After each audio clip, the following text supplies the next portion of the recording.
Assalamualaikum warahmatullahi wabarakatuh. Alhamdulillahi rabbil alamin. Wassalatu wassalamu ala ashrafil anbiya'i wal mursalin wa ala alihi wa sahbihi ajma'in. Subhanaka la ilma lana illa ma 'allamtana innaka antal alimul hakim.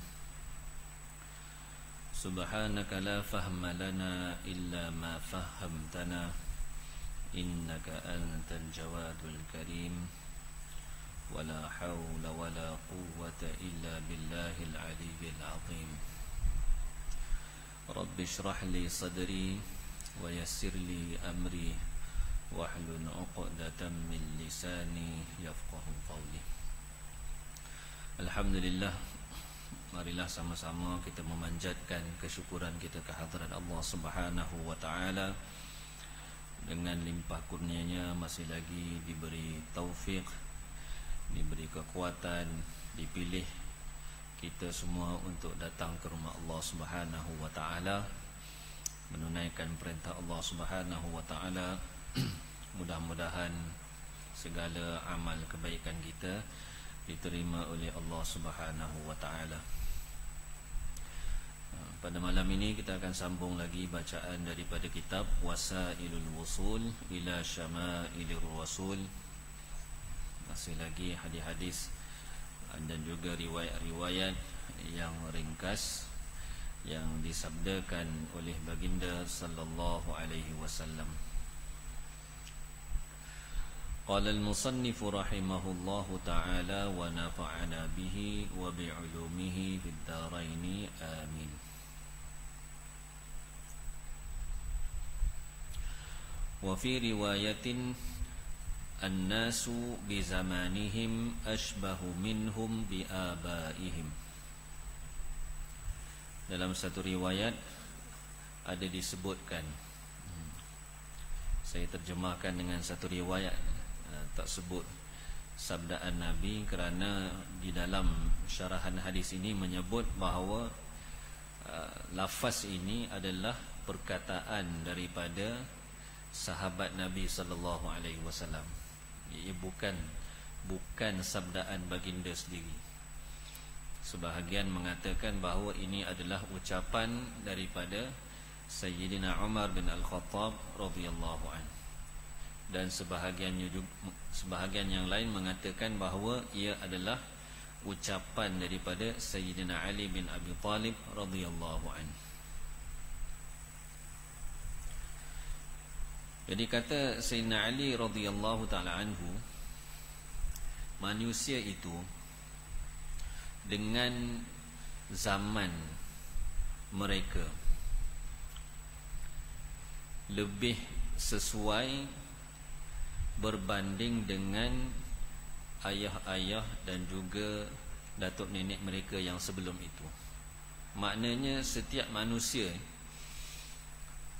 yang diciptakan oleh Allah Subhanahu wa taala, dia berada di zaman mana, dia ada pada masa mana, maka masa itu adalah masa yang sesuai untuk mereka.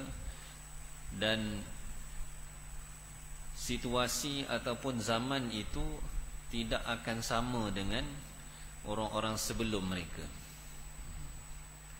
Kadang-kadang pada zaman sebelum mereka ada perkara-perkara yang dianggap tidak baik, tetapi berlaku selepas itu berubah keadaannya. Kerana orang-orang yang berada pada zaman masing-masing, mereka itu adalah orang yang paling sesuai, paling mirip, paling kuat hubungannya dengan berbanding dengan orang-orang yang ada di zaman sebelum mereka. Walaupun jika ada dalam satu zaman itu seseorang yang diangkat, dimuliakan dengan sesuatu kedudukan dan sebagainya, tidak pada zaman yang lain kriteria ataupun ciri-ciri yang digunakan pada zaman sebelum itu tak lagi dipandang. tidak lagi dipakai kerana perubahan.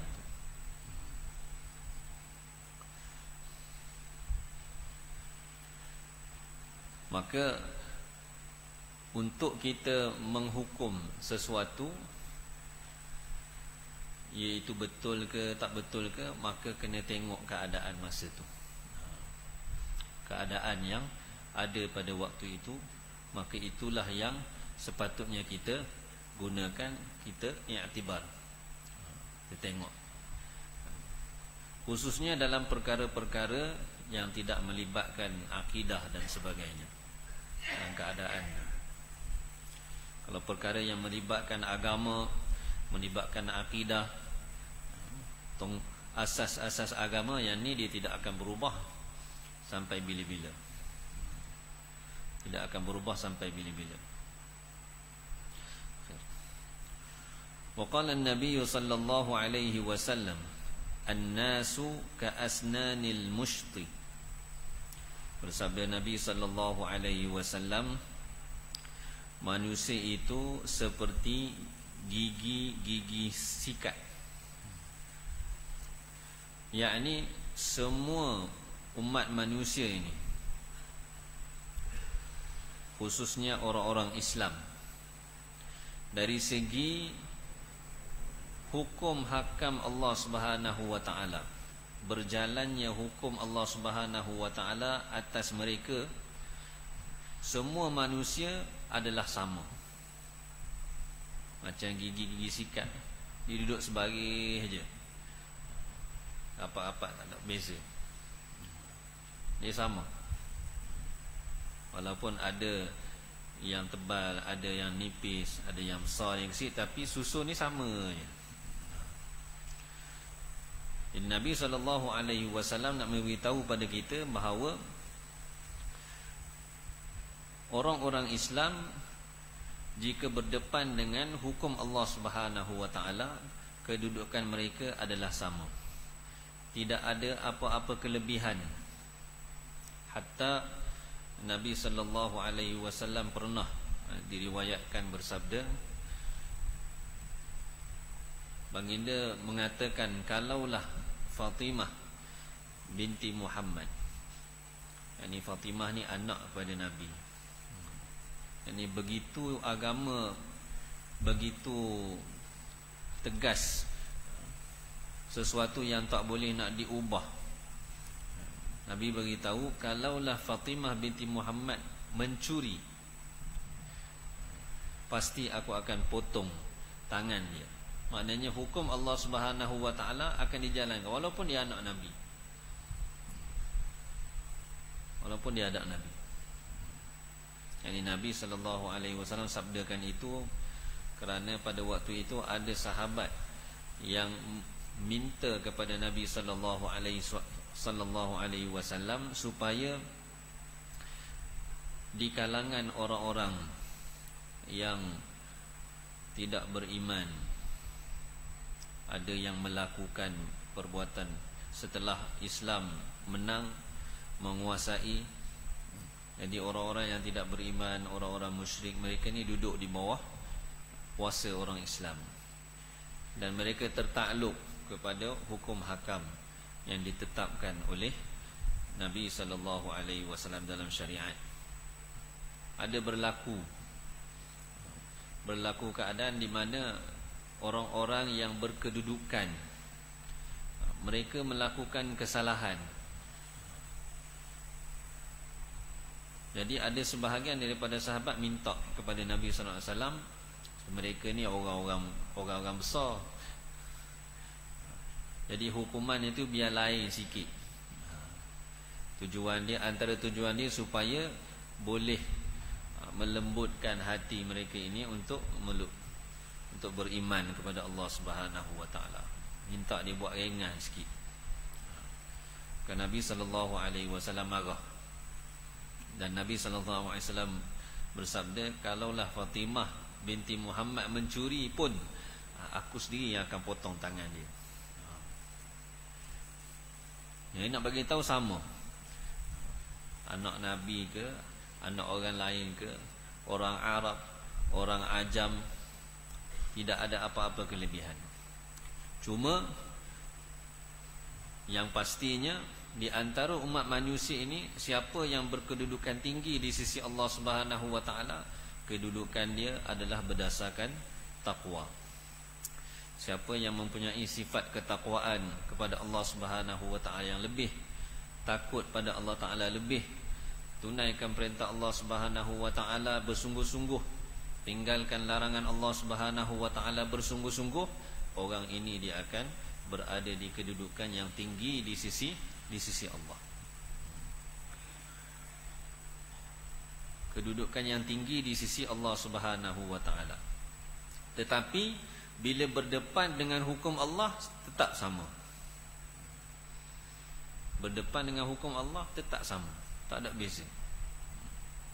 Cuma bezanya kedudukan nanti di akhirat nanti di sisi Allah Subhanahu wa taala, mereka-mereka yang hatinya bersih, hatinya ada ketakwaan yang tinggi pada Allah Subhanahu wa taala, mereka ini dekat dengan Allah Subhanahu wa taala, dimuliakan oleh Allah Subhanahu wa taala.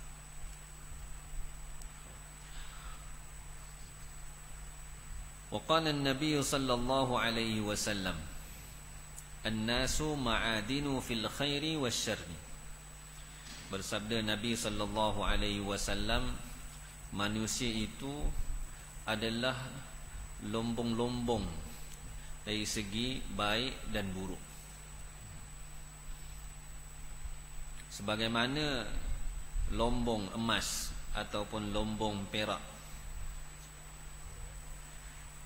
daripada hasil lombong tersebut ada emas yang baik, ada emas yang kurang baik, yang berkualiti, yang kurang berkualiti, ada yang tidak layak untuk diguna.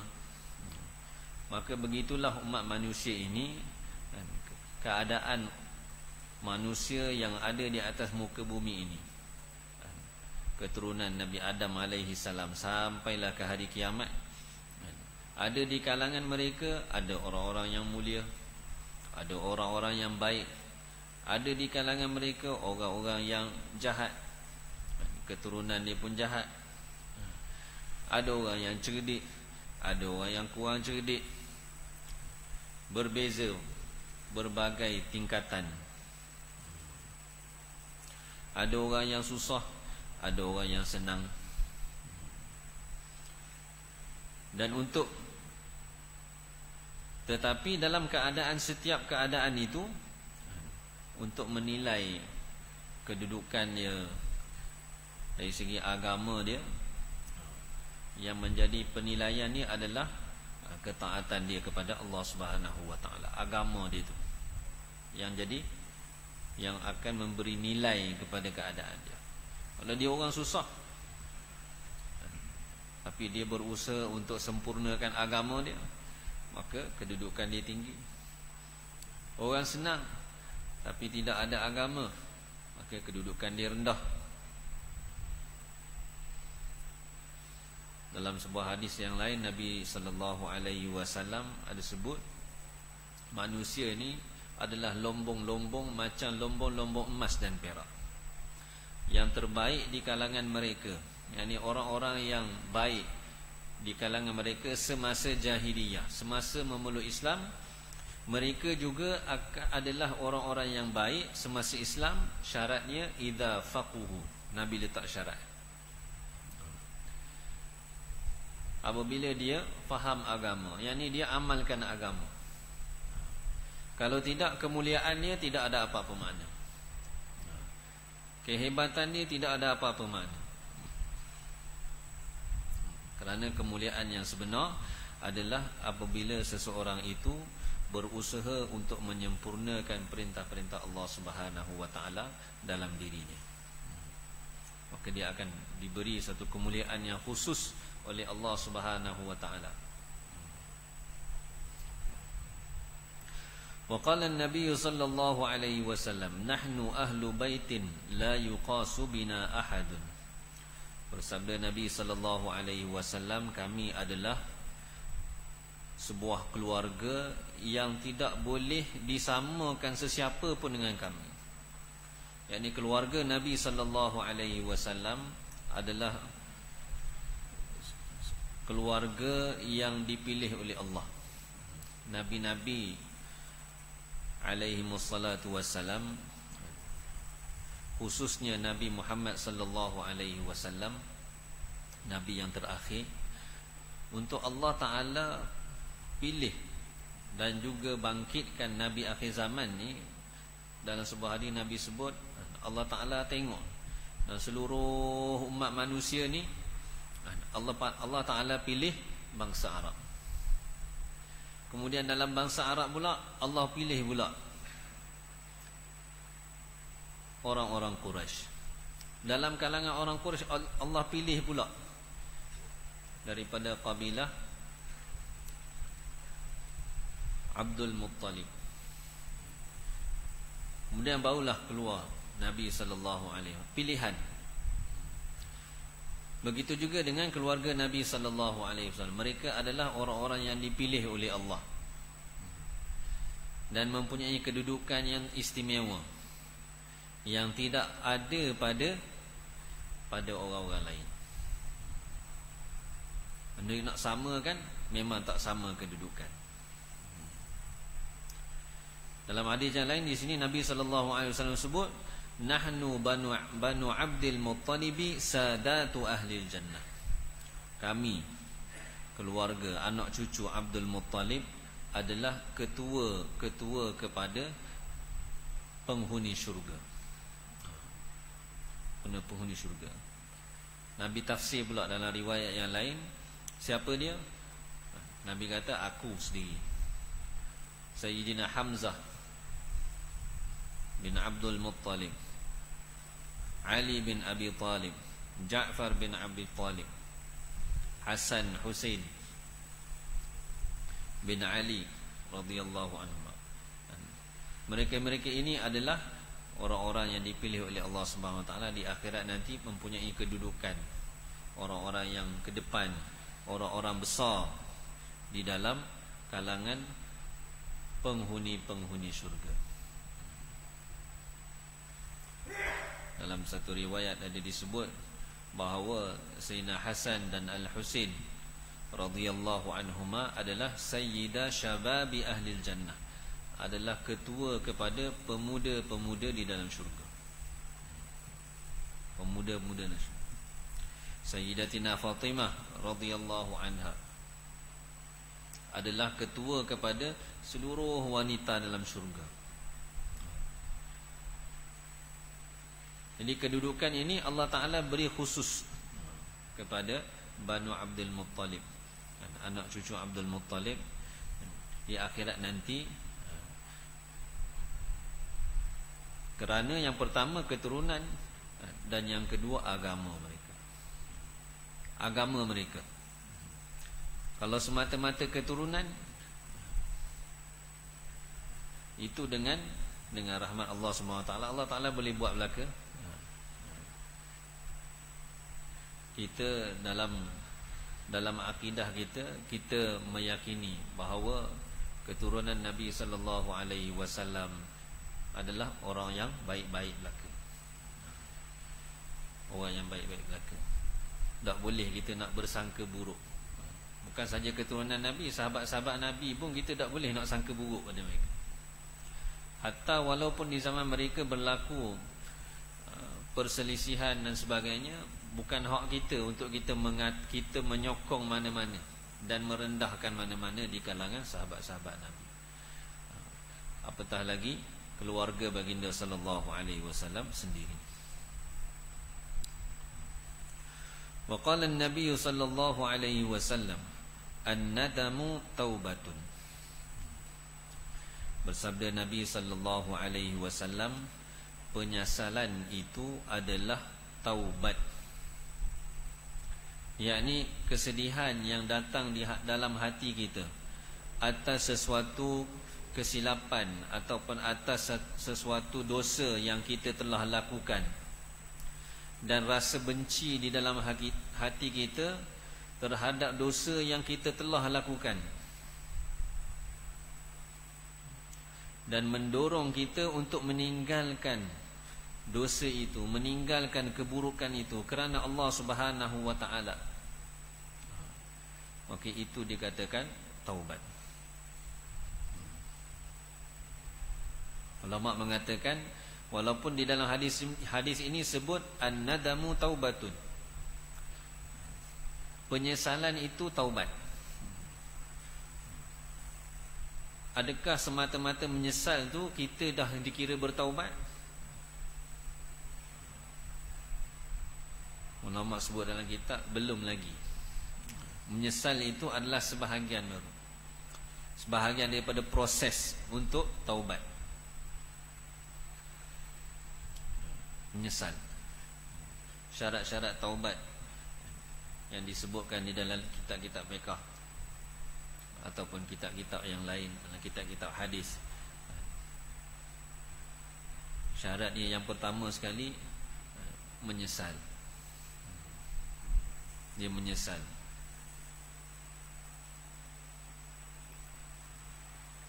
Kemudian dia kena tinggalkan dosa.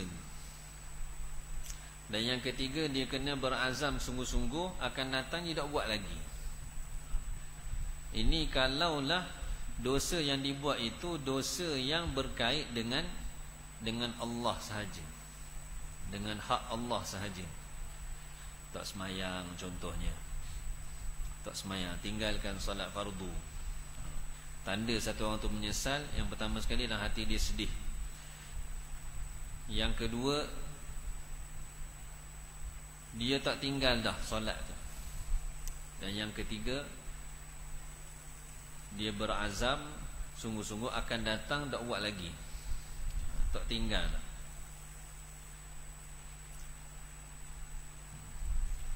Bahkan sebagian ulama sebut sebelum nak sampai ke tahap taubat ni, yang pertama sekali, satu orang tu dia mesti dalam hati dia ada perasaan bahawa dosa ataupun kesalahan yang dibuat tu adalah sesuatu yang betul-betul tidak baik, betul-betul buruk. Dan juga dia perlu ingat dalam hati dia betapa dengan dosa yang dilakukan ini apa siksaan ataupun hukuman daripada Allah Subhanahu wa taala disebabkan dosanya. Beratnya hukuman tu, kemurkaan Allah Subhanahu wa taala dibayangkan dalam hati dia, ingat dalam hati dia. Dan dia juga membayangkan bahawa dia ini satu orang hamba yang lemah, yang tak mampu untuk meninggalkan segala perkara yang tidak baik, untuk meninggalkan dosa tanpa bantuan daripada Allah Subhanahu wa taala. Sehingga perasaan-perasaan ini mendorong dia untuk dia bertaubat kepada Allah Subhanahu wa taala. Perasaan-perasaan ini menyebabkan dia ini tinggal dosa. Tinggal dosa. Memilih untuk tidak buat. Dalam hati dia penuh pada penyesalan, menyebabkan dia akan rasa rendah diri di hadapan Allah Subhanahu wa taala. Dia akan berazam untuk tidak ulangi lagi kesilapan. Itu kalau dosa itu dia berkait dengan hak Allah. Tapi kalau dosa itu ada kaitan dengan hak manusia, hak manusia, maka dia kena tambah satu lagi, iaitu kalaulah dia mengambil hak orang lain, maka dia kena pulangkan. Ataupun paling kurang berjumpa dengan tuannya, minta maaf, minta halal. Waktu paling kurang, barulah sempurna taubat dia. Cuma ulama kata kenapa dalam hadis ni Nabi sebut penyesalan itu adalah taubat? Kerana menyesal ini adalah antara sebab yang terbesar untuk seseorang itu bertaubat kepada Allah Subhanahu wa taala. Kalau satu orang tu dalam hati dia tak ada rasa menyesal, tak menyesal sikit, dia buat dosa, tak ada rasa susah hati, maka bila dia nak taubat? Dan dia tak rasa pun tu salah. Jadi rukun yang besar paling yang paling besar untuk bertaubat dimula sekali dengan penyesalan. Bermula daripada hati tu. Hati dia betul-betul menyesal, rasa susah. Rasa besarnya hukuman Allah Subhanahu wa taala yang akan datang kepada dia. Waktu itulah barulah ada kekuatan pada seluruh anggota dia untuk meninggalkan segala bentuk maksiat, meninggalkan segala bentuk dosa.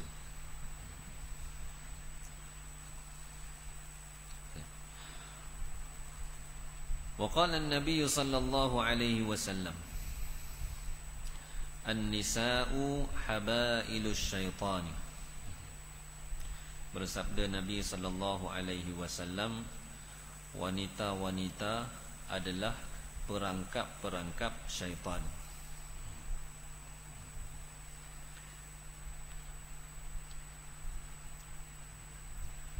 Yani Allah Subhanahu wa taala telah jadikan wanita sebagai makhluk Allah Subhanahu wa taala yang diguna, yang syaitan jadikan dia sebagai alat untuk merosakkan orang-orang lain, khususnya kaum lelaki. Banyak fitnah dia bermula dengan wanita.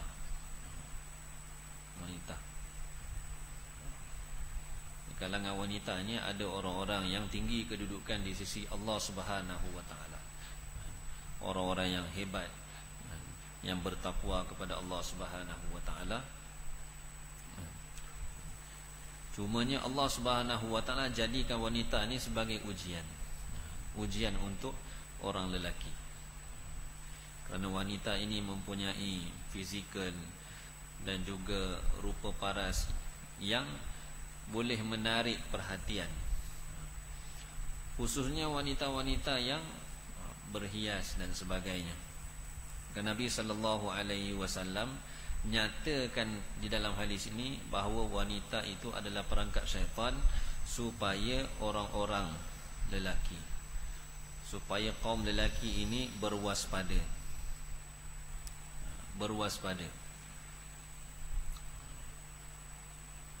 Nabi sallallahu alaihi wasallam sayang kepada umatnya.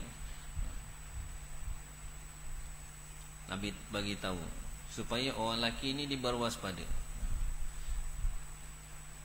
daripada melihat wanita yang bukan mahram dia, dekat dengan wanita yang bukan mahram dia. Ini menjauhkan diri. Bukan kita seronok, lagi orang suka, kita pun jadi suka juga. Kerana kita akan terperangkap.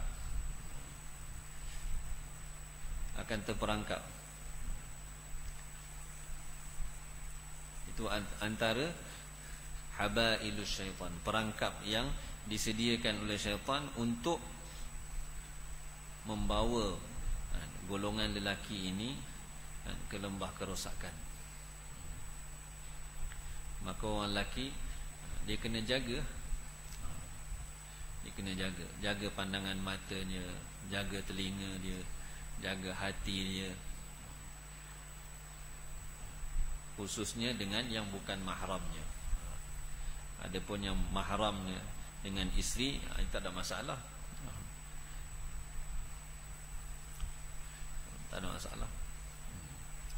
Jaranglah kalau orang tengok perempuan, khususnya yang cantik, yang tengok tu lepas tu tak mau tengok dah, dia nak tengok lagi.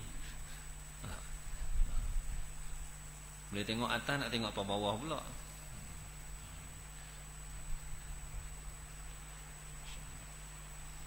Maka perlu berhati-hati. Kalau tidak, kita akan terjerumus ke dalam dosa. Kerana wanita ni kalau bukan mahram dengan kita, ajnabiyah, seluruh tubuh dia itu adalah aurat. Tengok tu pun dosa dah. Melihat pada mana-mana bahagian tubuh dia itu adalah satu dosa. Dia tutup tak tutup tu, itu cerita dia pula. Cerita kita. Awak tengok lelaki yang ajnabi, tengok tu dosa. Dengar suara sehingga menyebabkan ada keinginan di dalam hati, pun dosa juga. Hatta dalam kitab-kitab fiqh disebut, kalau perempuan ada orang datang rumah dia, dia di dalam rumah jawab salam ataupun nak beritahu sesuatu, dia jawab dengan mengeraskan suara supaya tidak ada tarikan pada suara, ataupun dia meletakkan tangan di mulut dia ataupun sesuatu di mulut dia supaya suara dia dengar tu tidak didengari merdu, sedap, sehingga menarik perhatian orang yang dekat luar. Gitu.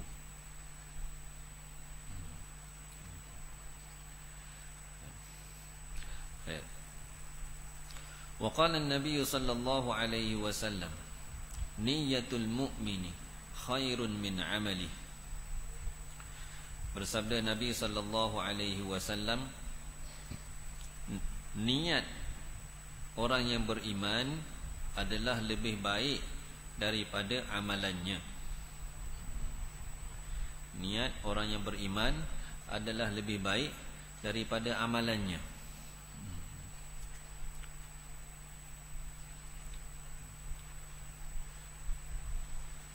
Satu orang yang beriman, niat dia untuk melakukan kebaikan.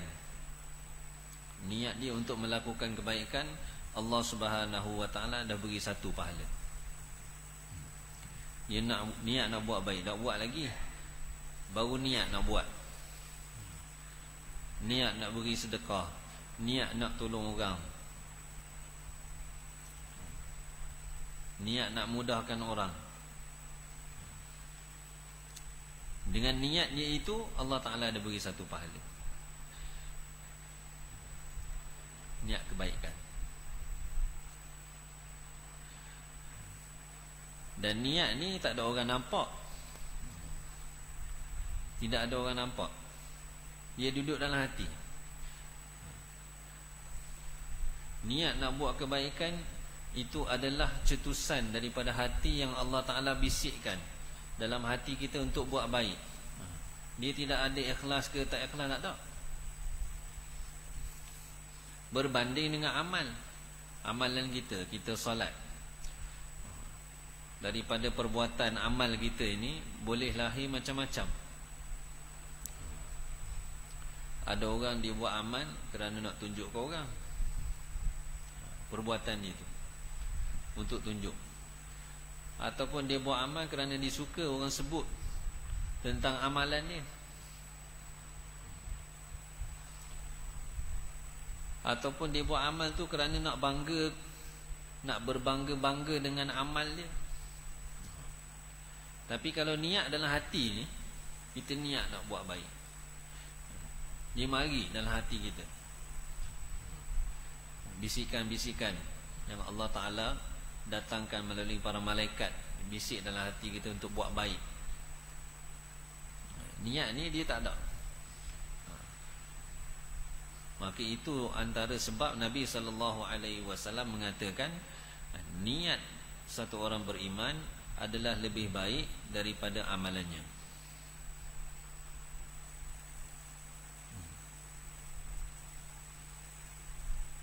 Niat satu orang beriman lebih baik daripada amalan. Dan Allah Ta'ala membalas kepada manusia ni, kepada hamba-hamba dia ni, atas niat dia. Atas niat dia. Niat kebaikan yang dia nak buat tu kerana semata-mata kerana Allah, nak taat perintah Allah, atas niat ini Allah Ta'ala balas kebaikan.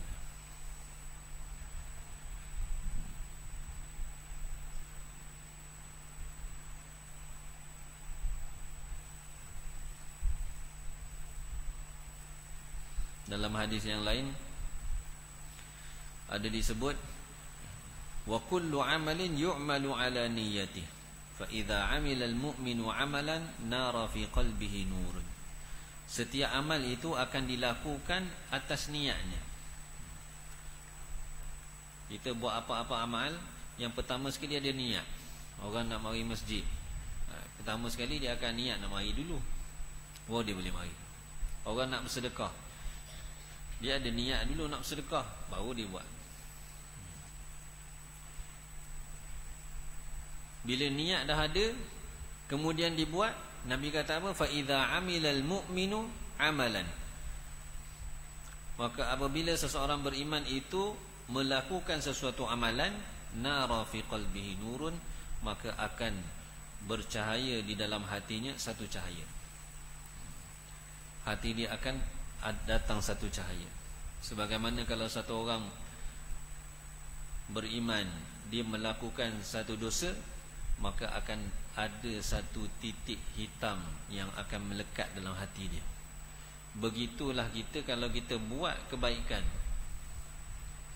tunaikan perintah Allah Subhanahu wa taala, tinggalkan larangan Allah Subhanahu wa taala, Allah Taala akan wujudkan dalam hati kita cahaya. Dengan cahaya ini dia akan mendorong, dia akan mendorong untuk kita buat amal yang lain pula. Ini untuk orang beriman. Adapun orang yang fajir, Nabi kata niyatul fajiri syarrun min amali. Niat fajir, fajir ni pendosa, orang yang jahat. Niat daripada satu orang yang jahat lebih buruk daripada kejahatan dia.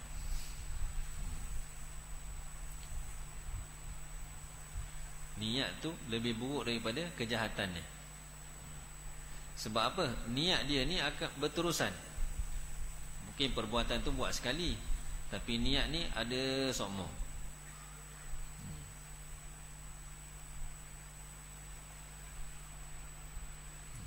Maka kerana itu kita ni perlu sentiasa berniat untuk buat kebaikan. Niat buat kebaikan. Niat mari nak mari semayang berjemaah, bukan hari ni je. Niat kita nak semayang jemaah sampai akhir hayat kita. Contoh niat ni,